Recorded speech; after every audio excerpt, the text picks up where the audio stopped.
These three crystals might not look like anything special, but wait to see what happens when I turn on the black light.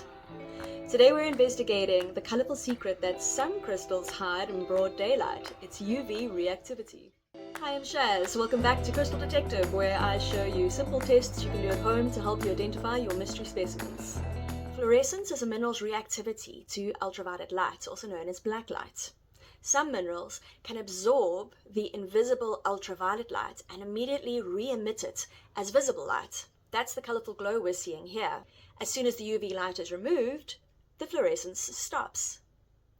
There are two important things to know about fluorescence and UV reactivity when testing your minerals. Just because a mineral species is known to react doesn't mean that your specimen will.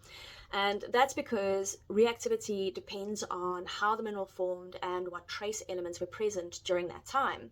So tiny amounts of some trace elements can make a mineral reactive, while others can actually stop it from reacting in what's called fluorescence quenching. So iron is a good example of doing that.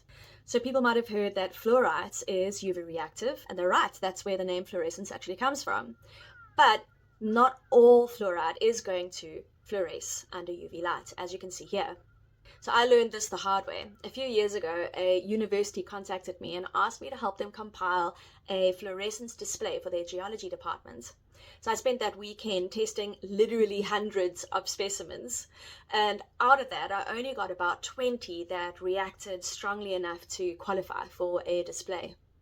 It's a good reminder that every test that we do in terms of mineral identification helps you narrow down your list of suspects, but now not completely definitive.